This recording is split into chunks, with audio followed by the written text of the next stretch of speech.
ప్రహ్లాదుడు మనకి బోధించింది జ్ఞానం. అటువంటి జ్ఞానాన్ని కలియుగంలో భక్తులందరూ కూడా అందిపుచ్చుకోలేటువంటి స్థితి. ఎందుకయ్యా అంటే ఆ స్థితిలో భగవానుడిని దర్శించగలిగేటువంటి జ్ఞానం కలియుగంలో చాలా తక్కువ మందికి ఉంటుంది. అది చాలా అంటే చాలా తక్కువ మందికి. ఎందుకయ్యా అంటే లౌకికమైనటువంటి పనులలో ఈ సంసార సాగరం అనేటువంటి సాగరము యొక్క అడుగున పడి కొట్టుమిట్లాడుతూ లేదు మేము తేలుతూనే ఉన్నాం అనేటువంటి భ్రమలో ఉంటారు. సంసార పంక నిర్మగ్న సముద్ధరణ పండిత అని మనం చెప్తూ ఉంటారు శాస్త్రంలో. అలాంటి పంకము, మామూలు నీళ్ళైతే ఈదుకుంటైనా పైకి రావచ్చు, కానీ ఈ సంసార సాగరం ఎలా ఉంటుందయ్యా అంటే పంకం, సంసార పంకం అంటే బురదలో పడినటువంటి, బురదలో ఉన్నటువంటి బురద సముద్రంలో పడిపోయి అడుగునున్నటువంటి జీవుడు ఎలా పైకి రాగలడు? సాధ్యమయ్యే పనే కాదు, ఈదడం కూడా చాలా కష్టం. అటువంటి పంకంలో పడి ఉన్నటువంటి జీవుడికి ఉద్ధరించాలి, నన్ను ఆశ్రయించినటువంటి భక్తుడికి ఉన్నతోన్నతమైన స్థితి కలగాలి. అటువంటి కలగడం కోసం నేను స్వయంగా కదిలి నా లోకం నుంచి ఈ భూలోకానికి వచ్చి నిలిచి ఉండి నా భక్తులని దర్శనమిస్తూ ఉంటాను అని స్వామివారు స్వయంగా మాట ఇచ్చి ఇప్పటికీ 5000 సంవత్సరాలు గడిచిపోతోంది. ఎవరయ్యా స్వామి అని అంటే తిరుమల వెంకటేశ్వర స్వామి వారు. ఆ తిరుమల క్షేత్రంలో ఉన్నటువంటి శ్రీమన్నారాయణుడు వెంకటపతిగా అప్పటి నుంచి ఇప్పటి వరకు కూడా సర్వకాల సర్వావస్థల యందు రక్షించి కాపాడుతూ కలి సంతాపహర అనేటువంటి నామంగా స్వామి వెలుగొందుతూ ఉన్నాడు. కలి పురుషుడు ఇచ్చేటటువంటి కష్టాలు నష్టాలు, అది కూడా సంసార పంకంలో పడి ఉన్నటువంటి జీవులు అల్లాడిపోతారు, నన్ను దర్శించి ఉపశమనం పొందుతారు. నా దర్శనం యొక్క జ్ఞానంతో వారి పాప పంకిలమైనటువంటి జీవనంలో ఉన్నటువంటి క్లేశాలన్నీ కూడా నాశనమవుతాయని చెప్పి స్వామివారు మాట ఇచ్చి అర్చారూపంగా, ఎవరు చెక్కకుండానే అర్చారూపంగా స్వామివారు అలాగ నిలబడి అప్పటి నుంచి ఇప్పటి వరకు కూడా భక్తుడి యొక్క సేవలని ఆ పరబ్రహ్మం అందుకుంటూనే ఉన్నారు. అటువంటి తిరుమల వెంకటేశ్వర స్వామి వారు, అసలు స్వామివారి గురించి చెప్పడానికి ఒక గంట కానీ 2 గంటలు కానీ సరిపో, సంవత్సరాలు కూడా సరిపో, అంత దయామయుడు స్వామి. ఏంటయ్యా దయ అంటే, స్వామి మన కోసం వైకుంఠంలో ఎలాగైతే ఉంటారో, చతుర్భుజం శంఖ చక్ర గదా పద్మాలతో స్వామివారు ఎలాగైతే ఉంటారో అలాగే దిగి వచ్చేసి కలియుగంలో వెంకటేశ్వర స్వామి వారిగా దర్శనమిచ్చారు. స్వామివారిని పాదాలని సేవించినంత మాత్రం చేత ఈ సంసార పంకం, సంసారమైనటువంటి బురద సముద్రంలో మనం అట్టడుగున పడిపోకుండా ఒడ్డును చేరుకోవడానికి నడుములోతు మాత్రమే అది ఉంచేటట్టుగా, అంటే ఉన్నది లేదు అన్నట్టుగా సంసారాన్ని ఉంచి ఎప్పుడు ఈ సంసారం నుంచి విడదీయాలో అప్పటికి విడదీసేటటువంటి జ్ఞానాన్ని స్వామివారు అందిస్తారు. ఎక్కడ దేనివల్ల అయ్యా అంటే స్వామివారి యొక్క పాదాలను సేవించడం వల్ల. ఆ యొక్క తిరుమల వెంకటేశ్వర స్వామి వారు తన యొక్క కుడి హస్తంతో పాదాలను సేవించండి అయ్యా, నా పాదాలను సేవించినటువంటి ప్రతి ఒక్కళ్ళు కూడా, త్రికరణ శుద్ధిగా సేవించినటువంటి ప్రతి భక్తుడికి కూడా సంసారం నడుములోతు మాత్రమే ఉంటుంది. వీరు ఎంత కష్టం పడుతున్నాను అని అనుకుంటున్న వాళ్ళు కూడా నన్ను సేవించినంత మాత్రం చేత మీ యొక్క కష్టాలని దూది పింజగా మార్చేసి వచ్చింది వెళ్ళిందని కూడా తెలియకుండా చేస్తానయ్యా అని చెప్పి స్వామివారు స్పష్టంగా చెప్పి ఉన్నారు. అలాంటి తిరుమల వెంకటేశ్వర స్వామి వారు సప్తర్షులు స్వామివారిని దర్శించడానికి వచ్చారు. మరి కలియుగంలో స్వామివారు కలియుగాంతం వరకు నేను ఉండి నా భక్తులందరినీ రక్షిస్తానని మాట ఇచ్చిన తర్వాత దేవాది దేవతలు, ఇంద్రాది దేవతలు, అలాగే యక్ష కిన్నెర కింపురుషాదులు అందరూ కూడా వైకుంఠాన్ని విడిచి భూలోకానికి వచ్చేయాల్సిందే కదా. అటువంటి స్వామివారి దర్శనం కోసం అందరూ వచ్చారు. వాళ్ళందరికన్నా ముందు వరుసలో నిలబడేది సప్తర్షులు. ఆ సప్తర్షులు కూడా స్వామివారిని స్తుతిస్తున్నారు. ఎలా స్తుతిస్తున్నారయ్యా అంటే, స్వామివారు మొట్టమొదట, అయ్యా నీవు పరబ్రహ్మానివి. అక్కడేమో స్వామివారు వెంకటేశ్వర అనే నామముతో ఆ అర్చావతార మూర్తితో నిలబడి ఉన్నారని స్వామివారు చెప్తే సప్తర్షులు వర్ణిస్తున్నారు. ఎలా వర్ణిస్తున్నారయ్యా అంటే, అయ్యా నువ్వు పరబ్రహ్మ స్వరూపానివి, నీవు నిర్గుణ నిరాకార సచ్చిదానంద రూపం అని ఒక ఋషి వర్ణిస్తూ ఉన్నారు. అదేంటయ్యా అని చెప్పి ఇంకొకళ్ళు ఏమి, మిగిలిన సప్తర్షుల్లో ఇంకొకళ్ళు ఎవరు ఏమి అబ్జెక్షన్ చేయలే. ఇంకొకళ్ళు అంటున్నారు, నీవు సాక్షాత్తు పరదేవతా స్వరూపిణివి, ఆది పరాశక్తి స్వరూపము. నిన్ను, నీ యొక్క నడుము యొక్క సన్నటి భాగము, నీ ముఖ వచ్చస్సు, నీ యొక్క సౌందర్య రూపము అమ్మ ఎలాగైతే వాత్సల్యాన్ని కురిపిస్తుందో అటువంటి వాత్సల్యంతో కూడుకున్నటువంటి స్వరూపము స్వామి నీది అని చెప్పి వర్ణించారు. నమస్కారం చేశారు. ఇంకొక మహర్షి అంటున్నారు, స్వామి నీవు సాక్షాత్తు శ్రీమన్నారాయణుడివి. కృష్ణావతారంలో, రామావతారంలో, నృసింహావతారంలో దుష్ట సంహారము చేసి జ్ఞానాన్ని అందించినటువంటి శ్రీమన్నారాయణుడు అని వర్ణించారు. మళ్ళీ ఇంకొక మహర్షి అంటున్నారు, సాక్షాత్తు పరమేశ్వరుడు సాకార రూపంగా ఇక్కడికి వచ్చి వెలిసి ఉన్నాడు. ఈయన సాక్షాత్తు పరమేశ్వరుడు, శివుడు సాకార రూపంగా వచ్చినటువంటి రూపమే అని అన్నారు. అలాగే సప్తర్షులు ఒక్కొక్కళ్ళు ఒక్కొక్క రూపాన్ని వర్ణించుకుంటూ వెళ్తున్నారు. అందరూ నమస్కారం చేసి పక్కన నుంచున్నారు సప్తర్షులందరూ. దేవతలకి డౌట్ వచ్చింది, ఇంద్రాది దేవతలందరికీ డౌట్ వచ్చింది. ఎందుకయ్యా అంటే, మనకి మన లెవెల్లో ఉన్నటువంటి వరకు మాత్రమే అర్థమవుతుంది, దేవతలకి దేవతల లెవెల్లో ఉన్నంత వరకు మాత్రమే అర్థమవుతుంది. కానీ పరబ్రహ్మం అన్లిమిటెడ్. ఆ పరబ్రహ్మ తత్వం తెలుసుకోవడం అనేది కేవలం లిమిటెడ్ గా ఉన్నటువంటి జీవుడికి సాధ్యపడదు.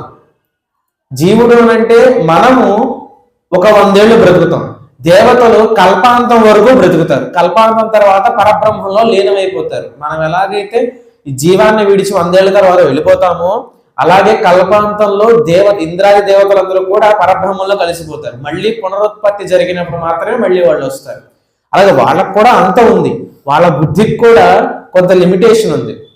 సప్తర్షులు అన్లిమిటెడ్ జ్ఞానంతో ఉన్నటువంటి వాళ్ళు ఒకళ్ళు అమ్మవారి స్వరూపము, ఒకళ్ళు శివస్వరూపము, ఒకళ్ళేమో విష్ణు స్వరూపము, ఒకళ్ళేమో పరబ్రహ్మ స్వరూపము, ఇలా వర్ణించుకుంటూ వెళ్తుంటే వాళ్ళకి అర్థం కాదు. అక్కడ ఉన్నది ఏమో వెంకటేశ్వర స్వామి అనే పేరుతో ఉన్నాను నేను, సాక్షాత్తు శ్రీమన్నారాయణుని అని ఆయన చెప్పుంటే ఆయన ఇలా వర్ణిస్తున్నారేంటని చెప్పి సప్తర్షుల్ని అడిగారు. నాయన భగవానుడు ఒక్కడే, ఏకస్త్వమేవ బహుదా భవభాసి లోకే నిశంకది వృషభకే తవ మల్లినాథ అని శ్రీశైల సుప్రభాతంలో చెప్తారు. పరబ్రహ్మం ఒకటే, ఏకః త్వమేవ బహుదా భవభాసి లోకే. ఒక్కడే ఉన్నటువంటి పరంజ్యోతి స్వరూపుడు అజ్ఞానంతో నిండిపోయినటువంటి జీవులను ఉద్ధరించడానికి ఒక్కొక్క చోట ఒక్కొక్క రూపంతో, ఒక చోట సాకార రూపంతో, ఒక చోట నిరాకార రూపంతో, ఒక చోట స్త్రీగా, ఒక చోట పురుషుడిగా, ఒక చోట నపుంసక రూపంగా, ఒక చోట జంతువుల రూపంగా, రకరకాలుగా భగవత్ స్వరూపం దర్శనమిచ్చింది. అంత మాత్రం చేత దాని వరకే ఆ పరబ్రహ్మం ఉండిపోతాడు, తర్వాత ఇంకెక్కడా లేడు అనడానికి లేదు. సర్వాంతర్యామి భగవానుడే. ఆ శ్రీ వెంకటేశ్వరుడే శివుడు, ఆ శ్రీ వెంకటేశ్వరుడే నారాయణుడు, ఆ శ్రీ వెంకటేశ్వరుడే ఆది పరాశక్తి, ఆ శ్రీ వెంకటేశ్వరుడే సచ్చిత్ ఆనంద తత్వమైనటువంటి పరంజ్యోతి స్వరూపము. అటువంటి వెంకటేశ్వర స్వామిని సప్తర్షులు ఇలా చెప్తున్నారు, నాయన దేవతలందరూ కూడా మీరు చాలా జాగ్రత్తగా వినండి, ఈయన ఇలాగ కనబడుతున్నాడే కానీ సాక్షాత్తు పరబ్రహ్మమే వచ్చి ఉన్నది, తస్మాత్ జాగ్రత్త అని సప్తర్షులందరూ కూడా అక్కడ స్వామివారికి ఏ విధానంలో ఆరాధన చేయాలి, ఎటువంటి కైంకర్యాలతో స్వామివారిని సేవ చేసుకోవాలి అని చెప్తూ దేవతలకి మిగిలినటువంటి మానవులలో ఉత్తములైనటువంటి వాళ్ళకి ఈ విషయాన్ని అందించారు సప్తర్షులు.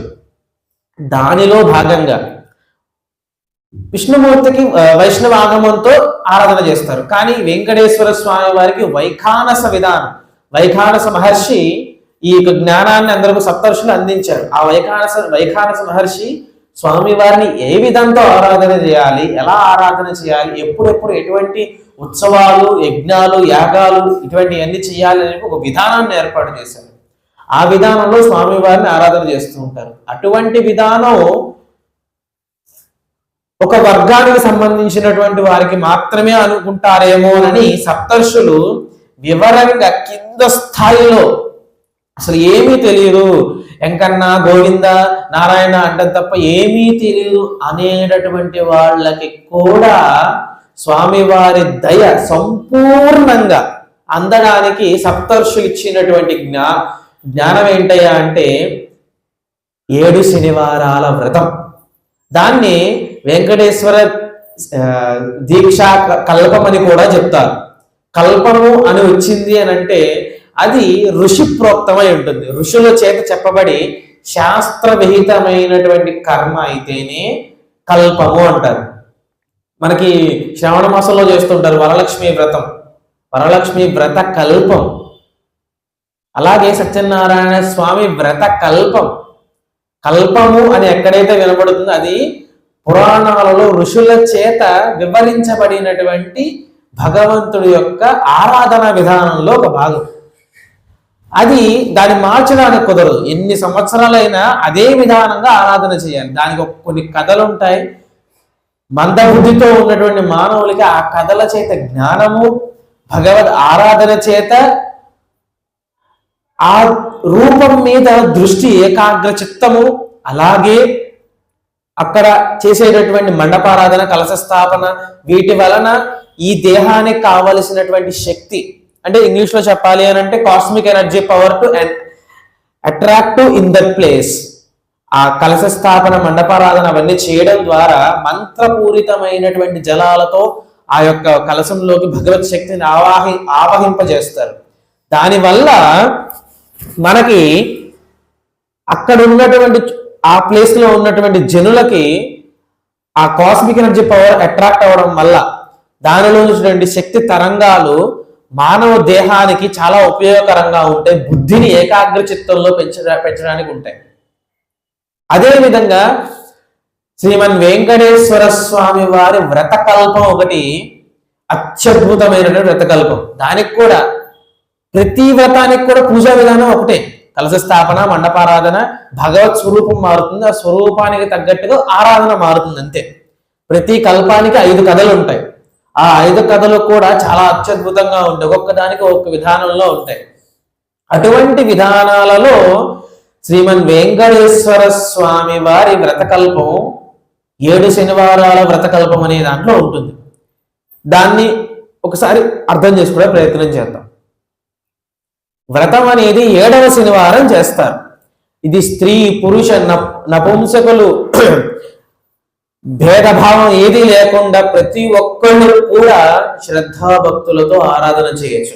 మరి ఏంటండి స్త్రీలు మరి ఆరాధించచ్చు అంటున్నారు, మరి స్త్రీలకి ఇబ్బంది కలిగినప్పుడు మరి ఎలా అంటే దాంట్లో ఎటువంటి ఇబ్బంది లేకుండా సరళమైనటువంటి విధి విధానాలని, ఎందుకంటే కలియుగంలో మానవులందరూ కూడా, కొంతమంది తప్ప మానవులందరూ కూడా బద్ధకము, అలసత్వము, నీరసము, చిరాకు ఇవన్నీ కూడా ఎప్పుడు శిరస్సు మీద పెట్టుకుని ఉంటూ ఉంటారు. కాబట్టి ఎంతో పెద్ద పెద్ద కల్పాలు చెప్పి నియమాలు పెట్టేస్తే నా బిడ్డలందరూ కూడా అలసిపోతారు, చెయ్యలేరేమో అని చెప్పి స్వామివారు దయతో కల్పాన్ని కూడా ఈజీ టు వే, తగ్గించేసి కింద స్థాయి కూడా తగ్గించేశారు స్వామివారు.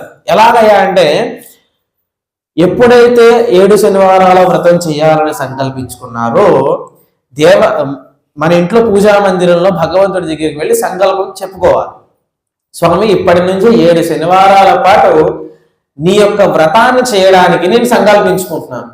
దానికోసం ఎక్కడెక్కడి నుంచో తేవాల్సిన అవసరంలా, ఉన్న వాటితోనే ఉన్న దాంతోనే ముందు గృహాన్ని శుభ్రం చేసుకుని ఇంటి ముందు ఆవు పేడ మట్టితో కలిపి అలికి, మరి ఇప్పుడు అన్ని గచ్చులు ఉన్నా కానీ ఏం చేయమంటారంటే ఉన్న దాంతో కొద్దిగా అయినా అలికి శుభ్రంగా ఉంచి ఇంటిని మొత్తం కూడా శుభ్రంగా ఉంచుకుని భగవత్ సాన్నిధ్యంలో స్వామివారి మూర్తి అయితే మూర్తి, చిత్రపటం అయితే చిత్రపటం, ఏదైనా సరే పెట్టుకుని స్వామివారి దగ్గర సంకల్పం చేయండి. ఎప్పుడు సంకల్పం చేయాలి? ఆదివారం నాడు సంకల్పం చేయాలి, శనివారం నాడు కాదు, ఆదివారం నాడు. ఏ వారం అయితే శనివారం వ్రతం చేయడానికి మొదలు పెట్టుకుంటామో ఆ వారంలో ఆదివారం నాడు సంకల్పం చేయాలి. ఆ సంకల్పం చేసి ఆ వారం మొత్తం అంతా కూడా భగవన్నామస్మరణ త్రికాలయందులు చేసుకుంటూ భగవద్ ఆరాధన ఉదయం సాయంత్రం చేసుకుంటూ ఉండాలి. మనం ఎలాగైతే చేస్తున్నాము నిత్య ఆరాధన అదే చేసుకుంటూ వెళ్ళాలి. కానీ బుద్ధిలో ఏముండాలి? నేను వ్రతాన్ని వ్రతం కోసం చేస్తున్నాను అని ఆదివారం నాడు ఉదయం పూట భగవంతుడి దగ్గర సన్నిధానంలో సంకల్పం చేసుకుని ఇప్పటి నుంచి 7 శనివారాల వ్రతాన్ని నేను చేస్తున్నానని చెప్పి డైలీ రొటీన్ వర్క్ అంతా చేసుకుంటూ వెళ్ళడమే. ఎలాగైతే అయ్యప్ప దీక్ష, భవానీ దీక్షలు ఎలాగైతే తీసుకుంటున్నారో అలా చేసుకుంటూ వెళ్ళడమే. ఆ 7 శనివారాల్లో ఎటువంటి ఇబ్బంది కలిగినా ఇంట్లో ఉన్నటువంటి మిగిలిన వాళ్ళు దాన్ని కొనసాగించవచ్చు. స్త్రీలు ఆ ఇబ్బందికరమైన స్థితిలో, ఇబ్బంది అనడానికి భగవంతుడికి సంబంధం ఏం లేదు. ఎందుకంటే సృష్టి ఆరంభానికి స్త్రీయే కారణం. అటువంటి స్త్రీకి ఇబ్బంది, మీరు దూరంగా ఉండండి, మీరు పక్కకు జరిగిపోండి అని శాస్త్రం ఎక్కడా చెప్పాల. శాస్త్రం తెలుసుకుంటే అర్థమవుతుంది. అటువంటి స్థితిలో చిరాకు, ఒక రకమైనటువంటి విసుగు ఇవన్నీ కూడా కలుగుతాయి. ఆ విసుగు కలిగిన స్థితిలో, చిరాకు కలిగిన స్థితిలో, శరీరం శోషించుకుపోయినటువంటి స్థితిలో ఎటువంటి పని చేయకుండా వారికంటూ ఒక గదిని ఏర్పాటు చేసి ప్రశాంతమైన వాతావరణం ఏర్పాటు చేయమని చెప్పి శాస్త్రం చెప్పింది. రాను రాను ఏం జరిగింది అంటే, కలియుగమే కావచ్చు, ఏదైనా కావచ్చు, ఈ ప్రభావం అనే కావచ్చు, బుద్ధి మందగించి ఇది అంటరానితనము, దూరంగా ఉంచాలి, ఇలాంటివన్నీ చెప్పుకుంటూ వచ్చారు. దానికి భగవంతుని కూడా యాడ్ చేసి భగవంతుడి దగ్గరికి వెళ్ళకూడదు, ఇవన్నీ చేయకూడదు అని అంటారు. ఎందుకయ్యా అంటే ఆ స్థితిలో వారికి వారే చిరాకు పడతారు. ఆ స్థితిలో ఉన్నప్పుడు ఏ పని చేయలేరు. ప్రశాంతంగా ఆ 3 రోజులు 5 రోజులు ప్రశాంతంగా ఉండి తరువాత మీ పనులు మీరు చేసుకుంటే బాగుంటుంది. మరి ఇంట్లో మా భర్త, మేము, పిల్లలే ఉంటాం, మరి ఎలా పరిస్థితి అంటే పిల్లల చేత ఆ కార్యక్రమాన్ని చేయించండి. ఆ మధ్యలో భగవద్ ఆరాధన చేయించండి. కానీ భగవన్నామం మాత్రం వదలకూడదు. జపమాల తీసుకోవాలి. జపమాల తీసుకుని ఎప్పుడైతే మనం సంకల్పం చేసుకుంటున్నాం ఆదివారం నుంచి శనివారం వరకు, అంటే వారం రోజులు కూడా వ్రతంలో ఉన్నట్టే లెక్క. ఆ 3 రోజులు కూడా 5 రోజులు కూడా ఇబ్బంది కలిగినా కూడా మీరు వ్రతంలోనే ఉన్నారు. మీరేం వ్రతం నుంచి విడిపోలా, వ్రతంలోనే ఉన్నారు. ఎందుకంటే సంకల్పం చేసి ఉన్నారు. భగవంతుడి దగ్గర నేను వ్రత సంకల్పం చేసి ఉన్నాను, అది పెద్ద ఇబ్బంది కాదు, చెయ్యకూడదు అనే నియమం ఏమీ లేదు. అక్కడ దాకా ఎందుకండి అండి, కొన్ని సాంప్రదాయాల్లో ఉన్నటువంటి వాళ్ళు బిడ్డ పుట్టాడు అనగానే గోవిందా గోవిందా అంటారు. ఏదైనా శుభకార్యం జరుగుతుంటే భగవన్ నామస్మరణ చేయండి, ఏడుకొండలవాడ వెంకటరమణ గోవిందా గోవిందా అంటారు. అన్నీ అయిపోయినాయి, చిట్ట చివరను ఎత్తేస్తున్నారు అన్నప్పుడు ఆ ఎత్తేస్తున్నారు, భగవన్ నామం చెప్పండి, గోవిందా గోవిందా అంటారు. పుట్టింది మొదలు చచ్చే వరకు ప్రతి దాంట్లో కూడా భగవన్ నామం ఉండి తీరుతుంది. మనమే అలవాటు చేసుకోవడం మర్చిపోతున్నాం. ప్రతి చోట భగవన్ నామస్మరణ చెయ్యాలి. కాబట్టి ఆ 3 రోజులు 5 రోజులు చెయ్యకూడదు అనేవాడు మూర్ఖులే. శాస్త్రం తెలియనటువంటి వాళ్ళు మూర్ఖులే వాళ్ళు. అటువంటి భగవన్ నామస్మరణ చెయ్యాలి. కానీ జపమాల ఇవన్నీ కూడా పక్కకు పెట్టి నామాన్ని చేసుకుంటూ ఉండాలి. శాంతిని పొందాలి శరీరం అంటే చెయ్యాలి. ఇంకొకటి వ్రత నియమాన్ని ఉల్లంఘించకూడదు కదా, కాబట్టి చేయాలి. అలాగా 7వ శనివారం వచ్చిన తరువాత, అదే మొదటి వారంలో మొదటి శనివారం వచ్చిన తర్వాత స్వామివారికి ఆవు నేతి దీపాలను 7 నేతి దీపాలను పెట్టి యథాశక్తి నివేదన చేసి స్వామివారికి వస్త్రము మన శక్తి కొలది సమర్పించి అలా పక్కన పెట్టాలి. 11 రూపాయలని స్వామివారికి అక్కడ పెట్టి ముడుపు కట్టాలి.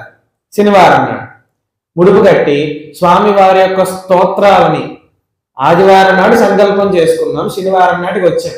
6 రోజుల పాటు గడిచింది. ఈ 6 రోజుల్లో స్వామివారి యొక్క స్తోత్రాలు, స్వామివారి యొక్క చరిత్ర, స్వామివారి యొక్క వైభవము అన్ని అవలోకనం చేసుకోవాలి. తెలియకపోతే తెలుసుకోవడానికి ప్రయత్నం చేయాలి. ఎవరైనా తెలిసిన వాళ్ళు ఉంటే పిలిపించుకుని చెప్పించుకుంటూ ఉండాలి. తద్వారా ఆ బుద్ధి తప్పుదారి వైపు వెళ్లకుండా సన్మార్గంలో వెళుతుంది. మరి 7 శనివారాలు అంటే నెలకి 4 వారాలు, మరి 2 నెలల పైన అయిపోతుంది. కానీ మరి ఏంటి పరిస్థితి?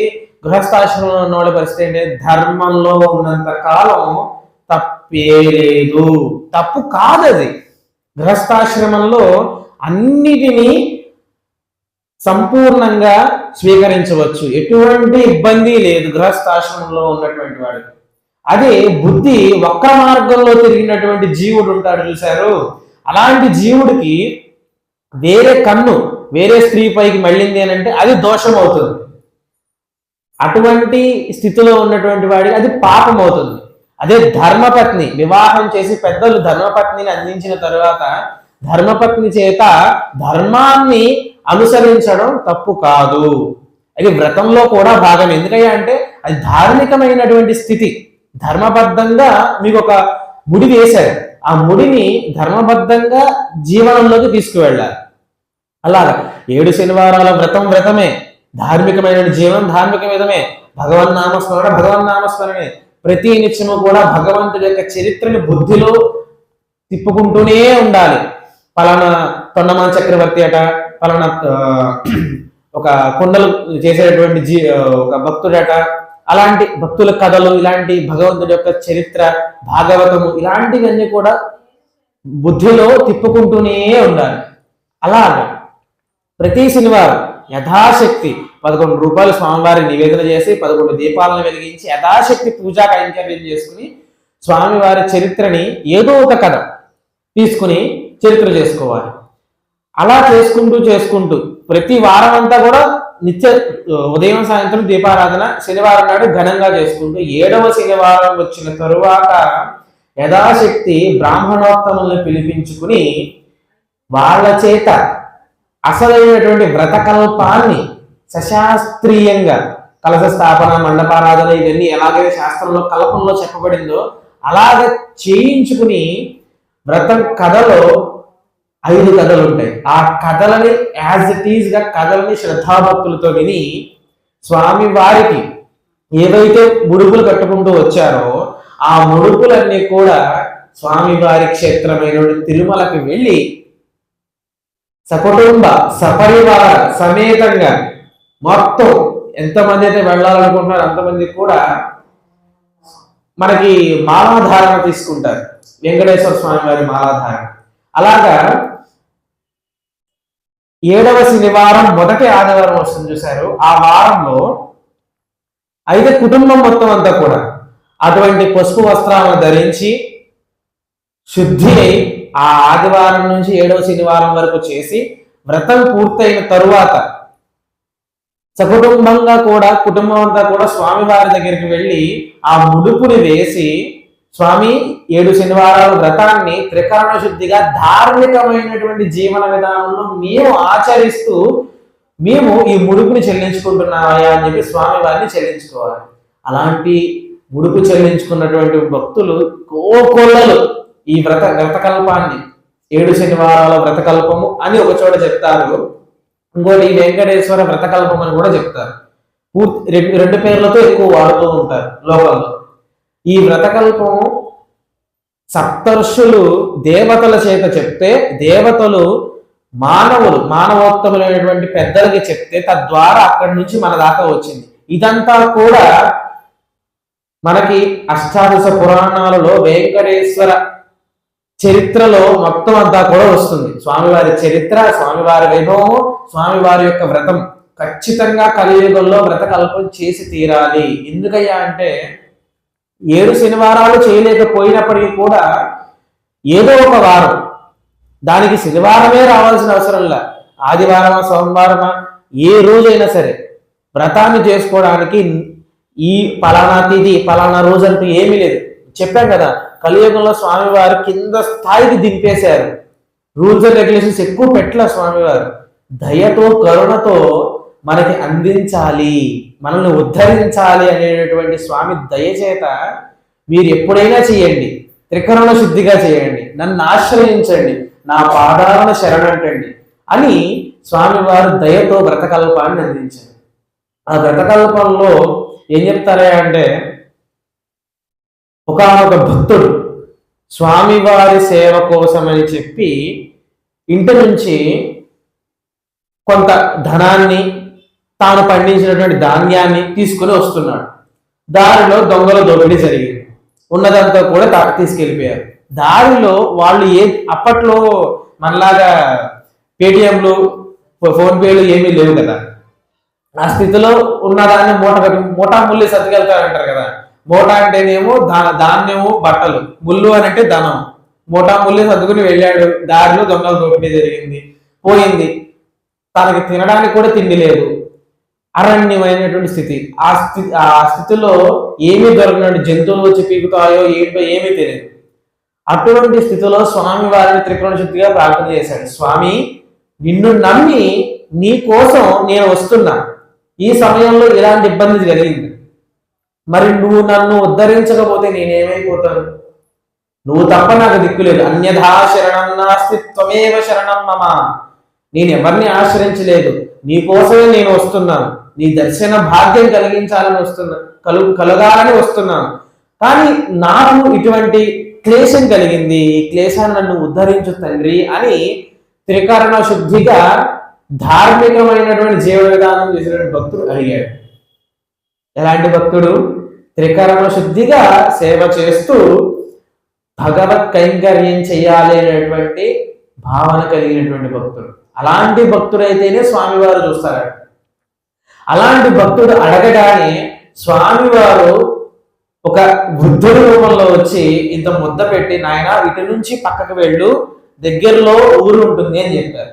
చెప్తే సరే తిన్నాడు, ఆయన పెట్టింది తిన్నాడు. తినగానే ఆదమరిచి అక్కడ నిద్రపోయాడు. లేచి చూస్తే తాను ఏదో వేరే రాష్ట్రం నుంచి వస్తున్నాడు, ఎక్కడో ఉన్నాడు. తిరుమల ఏమో ఇక్కడ ఉన్నది.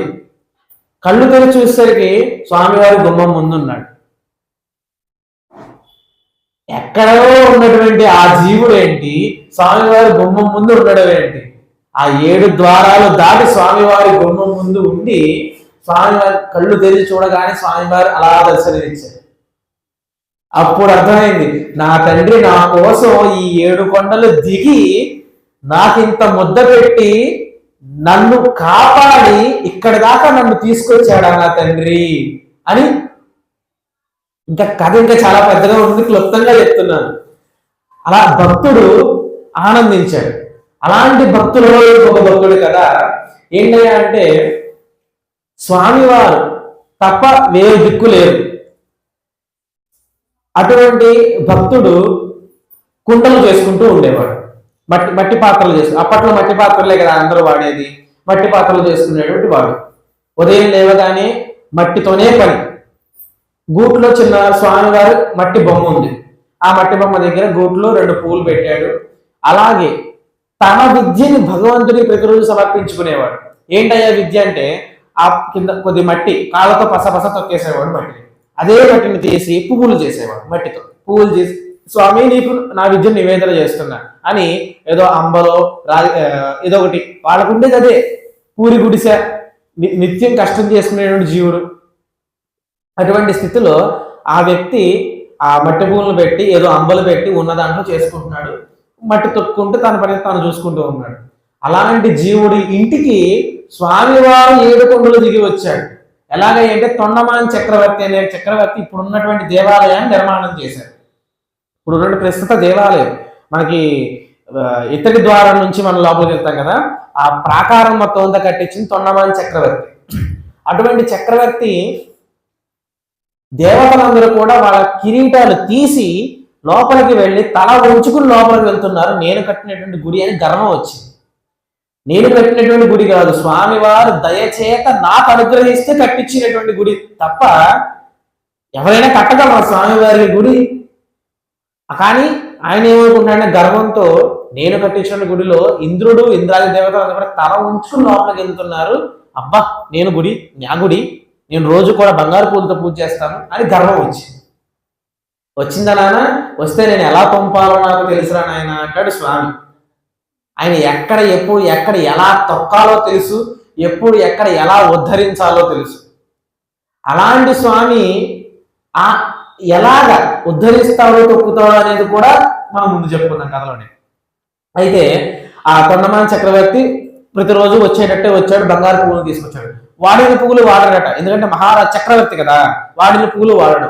కొత్త బంగారు పువ్వులు తీసుకొస్తే ఆయన నిన్న పూజ చేసిన బంగారు పువ్వులు పక్కకున్నాయి, మట్టి పువ్వులు స్వామివారి పదల దగ్గర ఉన్నాయి. ఏంటి మట్టి పువ్వులు ఎవరు తెచ్చారు, నీకు తెలియకుండా ఎవరు తయారు? అప్పట్లో స్వామివారు మాట్లాడేవారు, విగ్రహ రూపంలో ఉన్న స్వామివారు మాట్లాడేవారు.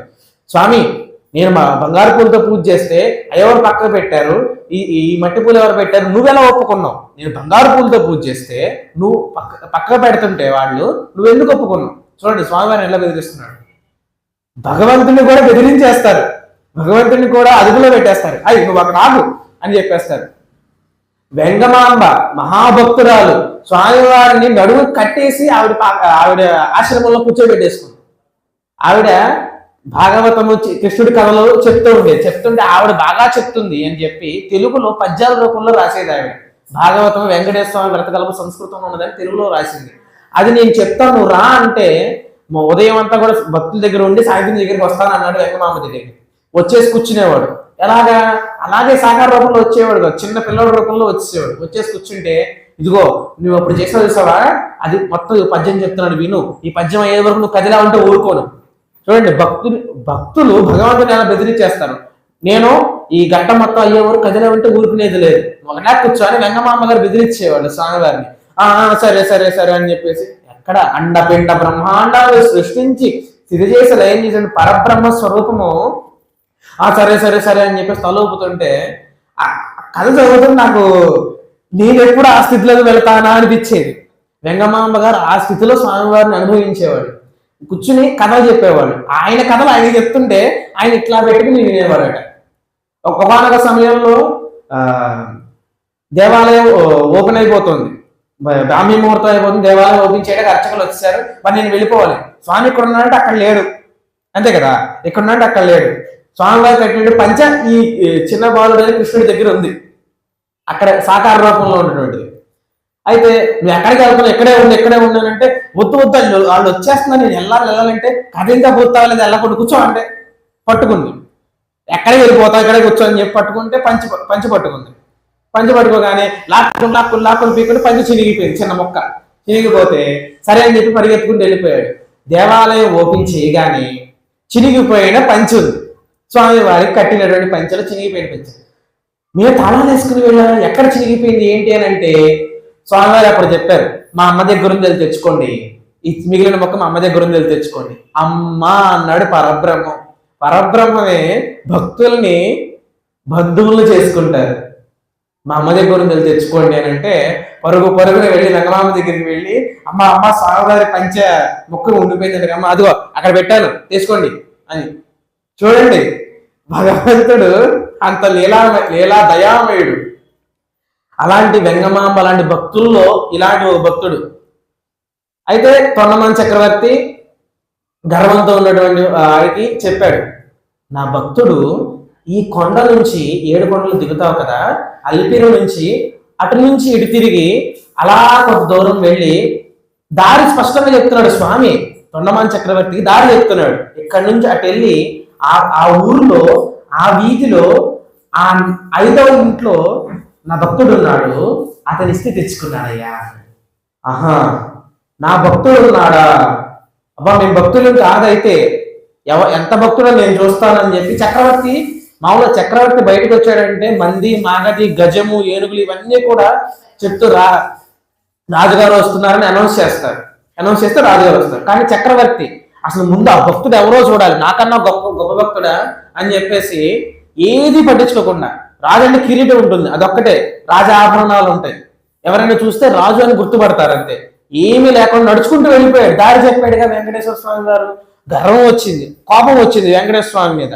స్వామి నాకన్నా గొప్ప భక్తుడా అని చెప్పేసి వెంటనే నడుచుకుంటూ వెళ్ళిపోయాడు, ఎవరిని పట్టించుకోలే. మరి ఊర్లోకి వెళ్ళిపోయిన తర్వాత కిరీటం అవన్నీ చూస్తే కొద్దిగా భయం వేసింది ఎవరికైనా. దారి ఇచ్చారు, వెళ్ళిపోతూ ఉన్నాడు ఆయన. నడుచుకుంటూ వెళ్ళిపోయాడు, దారి చెప్పాడు. ఆ పూరి గుడిసె అంటే కింద దాకా ఉంటుంది, మీకు చాలా మంది తెలిసే ఉంటుంది, కిందకి ఎలా వంగి వెళ్లాల్సి ఉంటుంది అప్పట్లో పూరి గుడిసెలకి. రాజు అసలు తల వంచడమే తెలియదు, అలాంటిది నడుము వంచాలి. ఎవరి దగ్గర రాజు, చక్రవర్తి, రాజు కూడా కాదు, మహాచక్రవర్తి, భూమండలాన్ని పాలించినటువంటి చక్రవర్తి తల ఇలా వంచినటువంటి దాఖలాలు లేవు. స్వామివారి దగ్గర కూడా ఇలా నిటారుగా ఉండి పూజ చేసేవాడట. నేనే గుడి కట్టాను, నేనే బంగారు పూలతో పూజ చేస్తున్నాను అనేటువంటి మాయలో పడి, ఆ మాయని తొలగించాలిగా, ఆ పూరి గుడిసి కిందకి అలా వంగాల్సిందే. వంగుతుంటే అలవాటు లేని స్థితిలో వెళ్ళి ఆ తల వెళ్ళి పూరి గుడిసి సూర్యుకి తగిలేసరికి బొక్క బోర్లా పడ్డాడు చక్రవర్తి. పడిపోయేసరికి ఎవరు వచ్చారు, ఎవరు పడిపోయారని చెప్పి గబగబా అతను బయటకు వచ్చాడు. ఆ యజమాని, ఇంటి యజమాని బయటకు వస్తే భయపడిపోయాడు. ఎందుకంటే ఏదో కూలి చేసుకుని మట్టి పాత్రలు చేసుకుని జీవించేటువంటి వ్యక్తి ఇతనికి. అతను తొండమాన్ చక్రవర్తి అని కూడా తెలియదు. ఎవరో మహారాజు కిరీటాలు సర్వాభరణాలు వేసుకుని మా ఇంటి ముందు పడిపోయాడు. లెగలేని స్థితి, అలసిపోయి సొలసి వచ్చినటువంటి వ్యక్తి అలా సూర్యుడు తగిలేసరికి పడిపోయి ఉన్నాడు. గబగబా వెళ్ళి లేపి నుంచోబెట్టి అయ్యా ఎవరు మీరు ఏంటి అని అంటే, నేను తొండమాన్ చక్రవర్తి అనేసరికి గజ వణిగిపోయాడు ఈ భక్తుడు. వణిగిపోతే, నీ ఇంట్లో పూజ చేసుకుంటున్నావంటగా వెంకటేశ్వర స్వామికి, స్వామివారికి పూలు పెట్టావంటగా, చూపించు ఎక్కడ పెట్టావు ఏంటి అన్నాడు. ఏంటిది ఎందుకలా అంటున్నాడు అంటే, చూపించు, నువ్వు ముందు చూపించు అన్నాడు. ఎందుకంటే ఇప్పుడు ప్రధానమంత్రి వచ్చి మీ ఇంట్లో పూజ అందరూ చూపించమంటే ముందు గజగజ వణుకుతారు, పూజ వాళ్ళు చూపించే దేవుడు గజగజ వణిగిపోతారు, ఏమైంది ఏం జరిగింది. అలాగే భక్తుడు కూడా వణిగిపోయి సరే ఏం చేస్తావు, రాజు ఆజ్ఞ, గబగబ వెళ్ళాడు, లోపల తీసుకెళ్ళాడు. ఏదో ఒక పక్కన చిన్న మంచము, ఒక పక్కన వంట సామాన్లు, ఒక ఒంటి మీద ఒక బట్ట, దండం మీద ఒక బట్ట, అంత తప్ప ఇంకేమీ లేనటువంటి పేద భక్తుడు వెళ్ళాడు. ఆ గూట్లో చిన్న గూట్లు ఉంటాయి కదా, ఆ గూట్లో చిన్న స్వామివారి మూర్తి ఉంది, అక్కడ ఒక చిన్న దీపం పెట్టుంది, 4 పూలు, ఒక అంబలి పెట్టుంటే అలా చూశాడు. నేను చూసినటువంటి మట్టి పూలే ఇవి అని ఒక్కసారి గర్వం కింద స్థాయికి దిగిపోయింది. మరి చూసేదాకా కూడా నమ్మక చాలా మంది ప్రూఫ్ కావాలి అంటారు. ప్రూఫ్ చూశాడు, స్వామివారి దగ్గర పువ్వులు చూశాడు, యాజ్ డీస్ పువ్వులు ఇలాగే ఉన్నాయి. చూసి గర్వం దిగిపోయింది. మళ్ళీ వెంటనే ఇంటి బయట నుంచి ఒక పిలుపు వచ్చింది, నాయనా అని.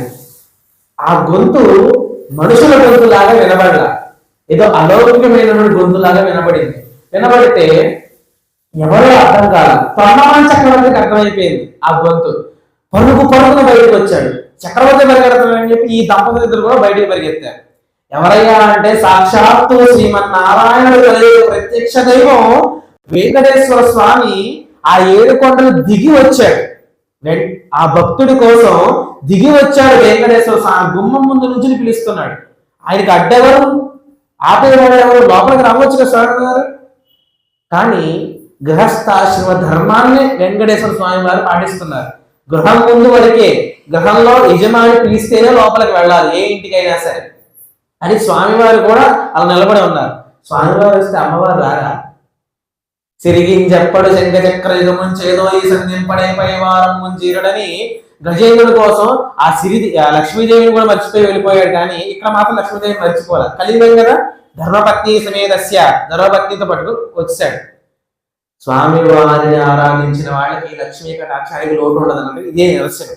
లక్ష్మీదేవి వెంటనే వచ్చేసింది స్వామివారి వెంట. వచ్చేసరికి ఇద్దరిని ఆది దంపతులు చూడగానే వీళ్ళిద్దరు నోరెళ్ళ పెట్టేశారు.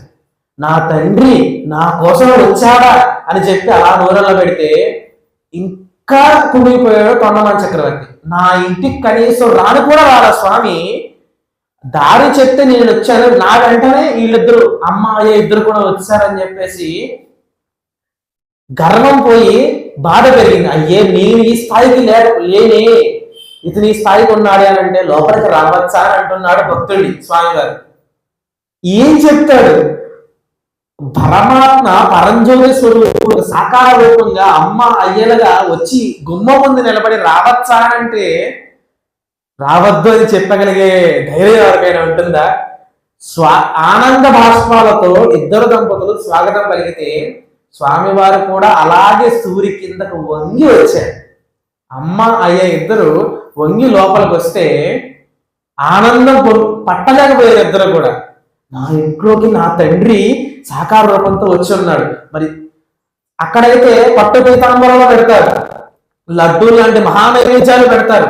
నా ఇంట్లో ఏముంటాయి అని ఆ ఇంటి ధర్మపత్ని అనుకుంటుంది.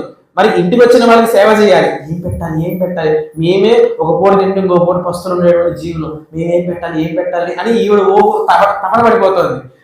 ఏం చేయాలి, స్వామివారికి ఎలా సేవ చేయాలి? అక్కడైతే స్వామివారికి ఊంజల్ సేవ చేస్తారు, పల్లకి సేవ చేస్తారు. ఇక్కడ నేను ఏం చేయాలని అనుకుంటుంటే ఇంట్లోకి వచ్చి నుంచున్నారు. నాయన ఆసన వివా అన్నారు. ఆసన వివా అంటే అక్కడ ఏదో ఒక మంచం ఉంది అంతే. ఆ మంచం మీద ఏం చేయాలి అర్థం కాకపోతే గబగబ ఒక పెట్టెలో నుంచి తీసి ఏడాది ఒకసారి వాళ్ళు కట్టుకుని ఒక పట్టు పంచి ఏదో ఉంటే దాన్ని గబగబ వేసి, స్వామి ఇంతకు మించి ఇంకేమీ లేదయ్యా అని అంటే, నాయన వీళ్ళు ఎన్నో సంవత్సరాల నుంచి నాకు పట్టు పానుగుల మీద పవలింపవయ్యా స్వామి అంటున్నారు, కానీ ఈ మంచం నాకు ఇంకా చాలా బాగుందయ్యా అన్నాడు. అక్కడ సేవ చేస్తున్న దానికన్నా ఈ సేవ నాకు బాగా నచ్చిందయ్యా అంటున్నాడు స్వామి. ఏదో నులక మంచం మీద ఒక వస్త్రాన్ని పరిచేసి కూర్చోమంటే స్వామివారు ఆనందంగా కూర్చున్నారు. స్వామివారు కూర్చున్నారు అంటే అమ్మ కూర్చోలేదు అన్నట్టు చెప్పాలి లేదుగా, అమ్మ కూడా స్వామివారితో పాటు ఉంది. అయితే భక్తుడితో మాట్లాడుతున్నాడు స్వామి. నాయన అంతా బాగుందా, అంతా కుశలమేనా, ఆరోగ్యం ఎలా ఉంది అని కుశల ప్రశ్నలు వేస్తున్నాడు స్వామి. ఎప్పుడు కూడా తొండమాన్ చక్రవర్తిని ఇలా అడగల. చక్రవర్తిని కనీసం నువ్వు బాగున్నావా, వేళకు తింటున్నావా, ఆరోగ్యం ఎలా ఉందని అడగల. ఈ భక్తుడి దగ్గరికి వచ్చి, నాయన ఎలా ఉంది నాయన, నీ వ్యాపారం ఎలా ఉంది, నీ యొక్క సరుకులు బాగా కొంటున్నారా జనాలందరూ అని మామూలుగా జనాలు ఎలాగైతే అడుగుతారో అలా తొండమాన్ చక్రవర్తి చూస్తూ ఉండగా సాక్షాత్తు శ్రీమన్నారాయణుడు వెంకటేశ్వర స్వామి వారు అడుగుతున్నారు కుశల ప్రశ్నలు. నాకు మా ఇంటికి వచ్చి మా నాన్నగారితో ఎవరైనా పలకరిస్తుంటే ఇదే అనిపిస్తుంది, నేను తొండమాన్ చక్రవర్తిని, ఆ వచ్చినటువంటి అతిథులు ఎవరైతే ఉన్నారో వెంకటేశ్వర స్వామి వారు, మా నాన్నగారేమో ఆ భక్తుడే అని ఆ కథ నేను అలా విజువలైజ్ చేసుకుంటూ ఉంటాను. ఎందుకంటే భగవత్ కథ నిరంతరం మన మధ్యలో ఉండాలి, మనం విజువలైజ్ చేస్తూ ఉండాలి.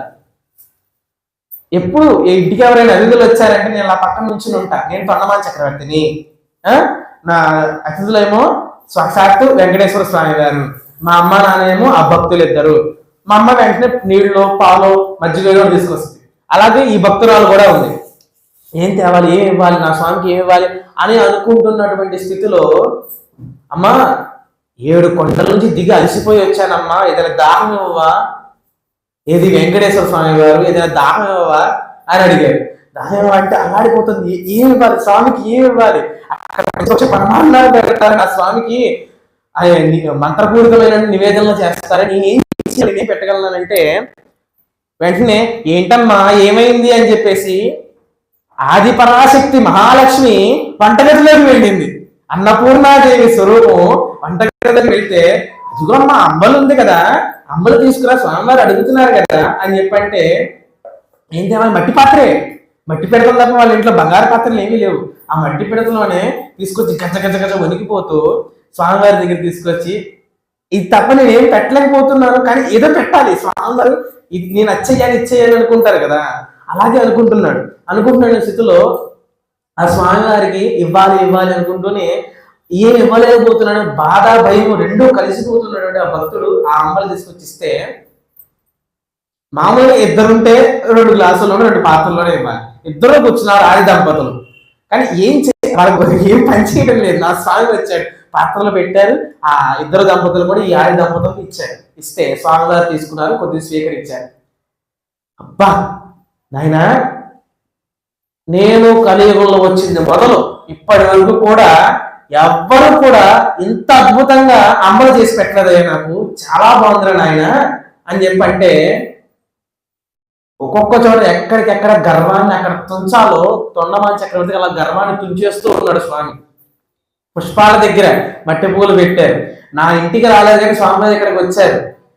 నేను పెట్టిన నివేదనలో బాగున్నాయని కూడా కలిసి ఎప్పుడు చెప్పలే, నాయన బాగుందని కూడా ఎప్పుడు చెప్పలే. కానీ కొద్దిగా స్వీకరించారో లేదో స్వామి బాగుందని, ఆయన చాలా బాగుందని ఆనందించేస్తూ ఆనందంలో చెప్తున్నారు. ఓ పక్కన స్వామి బాగుందా అని చెప్పి ఆ మహాలక్ష్మి మళ్ళీ తీసుకుని ఆవిడ కూడా స్వీకరించిన, ఆయన ఇలాంటి ఆహారం నేను ఎక్కడ స్వీకరించలేదురా అని అంటే ఆనందంతో అది పక్కన పెట్టారు.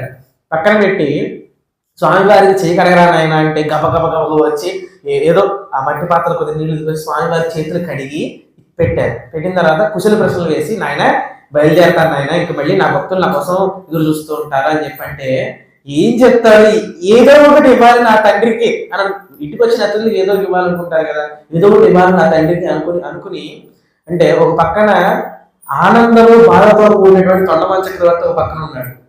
ఇంత భక్తికి పరమైపోతాడా పరమాత్మ, ఇంత కింద స్థాయికి దిగిపోతాడా, అనుకూలంగా కిందకి దిగిపోతాడా నా తండ్రి, నాకు తెలియని గర్వంతో నేను ఉండిపోయానని బాధతో ఏడుస్తున్నప్పుడు ఏం మాట్లాడాల స్వామి గారు. అలా చూస్తూ ఉండగానే ఇంటి బయటకు వచ్చారు తొండమాన్ చక్రవర్తి, అందరు స్వామివారు మొత్తం వీళ్ళ భక్తులు ఇద్దరు కూడా వస్తే, నాయన బయలుదేరమంటావా అన్న. స్వామి అన్నాడు, అంతే ఒకటే మాట, స్వామి అన్నాడు.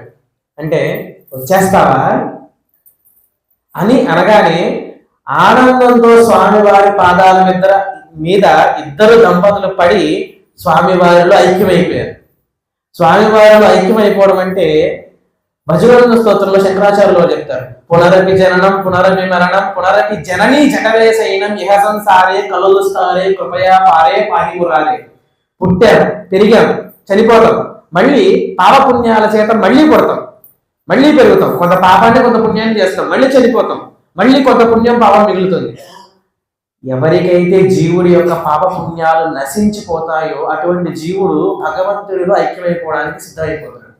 ఆ జీవుడి స్థితి అది. కాబట్టి పరమాత్మ నడిచి మరీ వచ్చాడు ఆ భక్తుడి దగ్గరికి. పరమాత్మ ఎందుకోసం వస్తాడయ్యా అంటే పాప పుణ్యాలు రెండూ లేనటువంటి స్థితి కలిగినటువంటి జీవుడికి జ్ఞానం కలిగి తీరుతుంది. అది ఎవరో టార్చ్ లైట్ వేసి చూపించాల్సిన పనిలే, ఆయనే ఆ జ్ఞానమే జ్యోతి స్వరూపంగా వెలిగిపోతూ ఉంటాడు. అటువంటి భక్తుడి దగ్గర పరమాత్మ వచ్చి తీరుతాడు. ఎలాగైతే ఈ భక్తుడి దగ్గరికి వచ్చాడో అలాగా. కుమ్మర దాసుడు అంటారు, ఆయనకి పేరు కూడా తెలియదు. ఈ 7 శనివారాల వ్రతకల్పంలో ఆయన కథ కూడా వస్తుంది. కుమ్మర దాసుడు అంటారు. కుమ్మర దాసి అంటే కుండలు చేసేటువంటి ఒక దాసుడు. ఎవరు, ఏ దాసుడు? కుండలకి దాసుడు కాదు, కొండల రాయుడికి దాసుడు. కుండలకి దాసుడు కాదు. మనమందరం కూడా కుండలకి బండలకి దాసులు, కానీ అతను కొండల రాయుడికి దాసుడు. అటువంటి కొండల రాయుడికి దాసుడు కాబట్టి ఆ కొండల రాయుడే దిగి వచ్చి తనలో ఐక్యం చేసుకున్నాడు. పక్కనున్నాడు తొండమాన్ చక్రవర్తి స్వామివారి పాదాల మీద పడి, స్వామి నాకెప్పుడు మోక్షం అయ్యా అంటే, నీకు ఇంకా 2 జన్మలు ఉన్నాయ్యా అన్నాడు స్వామి. నువ్వు నమ్మి కట్టించావు, నిత్యం నాకు బంగారు పూజలో పూజ చేస్తున్నావు, మహానైవేద్యాలు పెడుతున్నావు, అంత మాత్రం చేత మోక్షం రాదు. విద్యా దదాతి వినయం దదాతి జ్ఞానం జ్ఞానం దదాతి మోక్షం. ఇది శాస్త్రం. విద్య చేత జ్ఞానం కలుగుతుంది, జ్ఞానము చేత మోక్షం కలుగుతుంది. మధ్యలో విద్యా దదాతి వినయం, విద్య చేత జీవితాంతం వినయంగా నడుచుకుంటూ.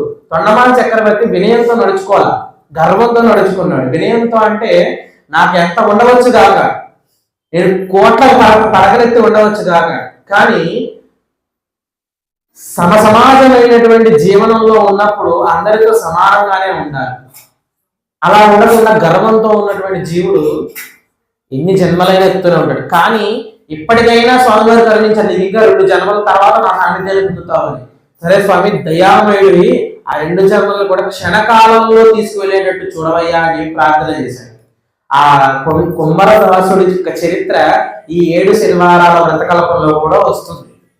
ఆ కథ అన్ని కథల్లో కన్నా నాకు కథ బాగా ఇష్టం. ఎందుకంటే కింద స్థాయిలో స్వామివారు వచ్చి అనుగ్రహించినటువంటి కథ. కాబట్టి ప్రతి ఒక్కరు కూడా 7 శనివారాల వ్రతాన్ని చేయడానికి ప్రయత్నం చేయండి. యథాశక్తి. ఎక్కువ టెన్షన్ పడిపోయి అమ్మో చేస్తాను ఏం లేదు. భగవన్ నామస్మరణ ఎక్కువ ముఖ్యం. మీరు గోవింద అంటారు, వెంకటేశ్వర అంటారు, శ్రీమన్నారాయణ అంటారు, మీ ఇష్టం. అనంత కోటి నామాలు స్వామివారికి. ఏదో ఒక నామం పట్టి నామస్మరణ చేస్తూ వెళ్ళండి 7 శనివారాలు. 7 శనివారాల తరువాత స్వామివారి క్షేత్రానికి వెళ్ళి స్వామి దర్శనం చేసుకోండి. ఖచ్చితంగా స్వామివారు త్రికరణ శుద్ధిగా ఉన్నటువంటి భక్తుల కోసం నిలబడే ఉన్నాడు. అప్పటి నుంచి ఇప్పుడు నిలబడే ఉన్నాడు.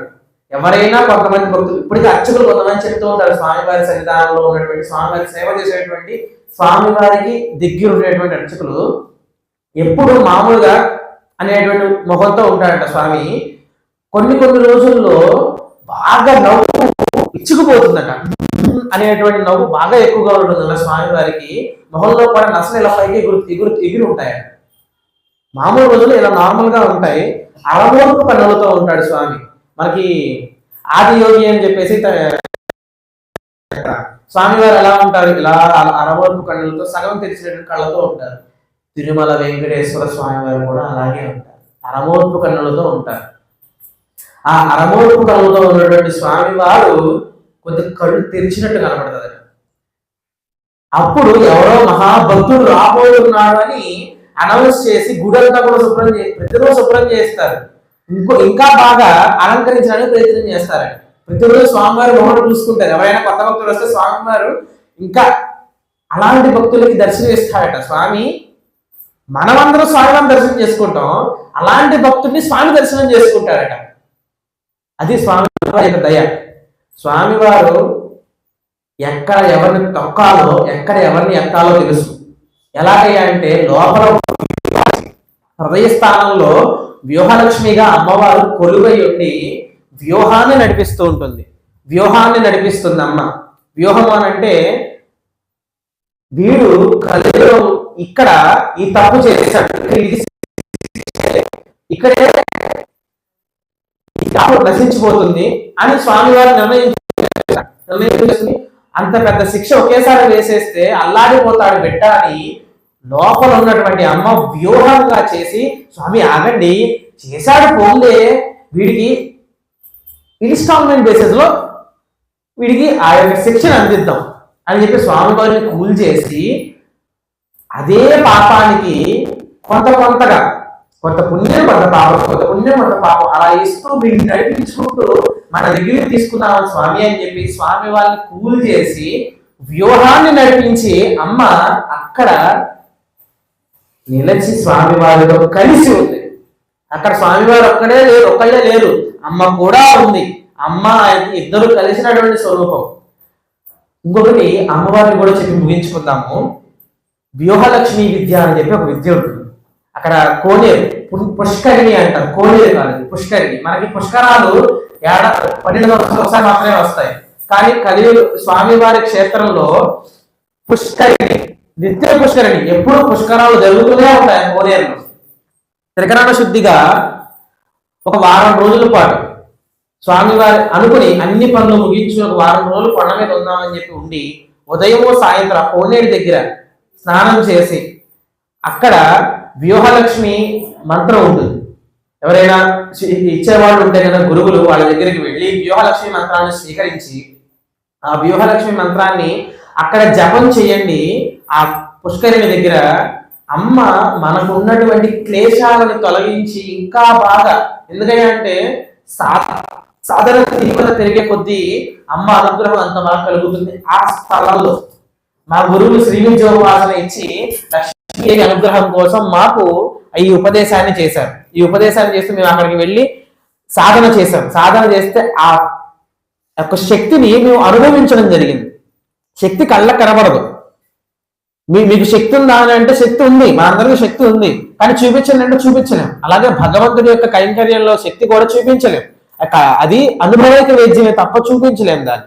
అటువంటి స్థితిలో ఉన్నటువంటి వ్యూహలక్ష్మి అమ్మవారి యొక్క స్థితిని నేను అనుభవించడం జరిగింది. కాబట్టి ప్రతి ఒక్కళ్ళు కూడా అమ్మ అయ్య ఇద్దరు కూడా అక్కడ నిలిచి ఉన్నారు. ఇప్పటికి ఎప్పటికైనా సరే వాళ్ళ యొక్క అనుగ్రహాన్ని పొంది కలియుగంలో ఈ జన్మే ఆఖరి జన్మ చేసుకోవాలి అని చెప్పి సాకార రూపంలో ఉన్న శ్రీ వెంకటేశ్వరుడికి, నిరాకార రూపంలో ఉన్న కాశీ విశ్వనాథుడికి ఇద్దరికి కూడా నమస్కారం చేస్తూ భగవంతుడు సర్వకాల సర్వావస్థలు కూడా మనల్ని సన్మార్గం నడిపించాలి అని ప్రార్థన చేస్తూ స్వస్తి ప్రజాభ్య పరిపాలయంతాం న్యాయేన మార్గేణ మహీన్మహీషాః గోబ్రాహ్మణేభ్యः శుభమస్తు నిత్యం లోకా సమస్తాః సుఖినో భవంతు కాలే వర్షతు పర్జన్యా పృథివీ సస్యశాలినీ దేశోऽयं క్షోభరహితోऽयं బ్రాహ్మణాः సంతు నిర్భయాः సర్వే భవంతు సుఖినః సర్వే సంతు నిరామయాః సర్వే భద్రాణి పశ్యంతు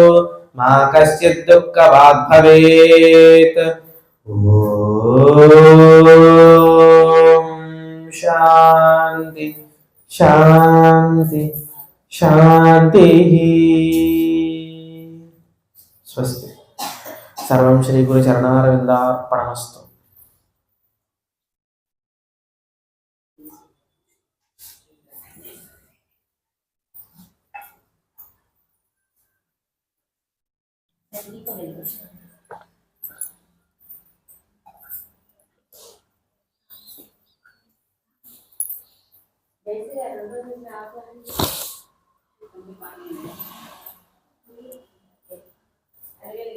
కలిగించారు. మీరు మళ్ళీ మధ్యలో రాలేదు.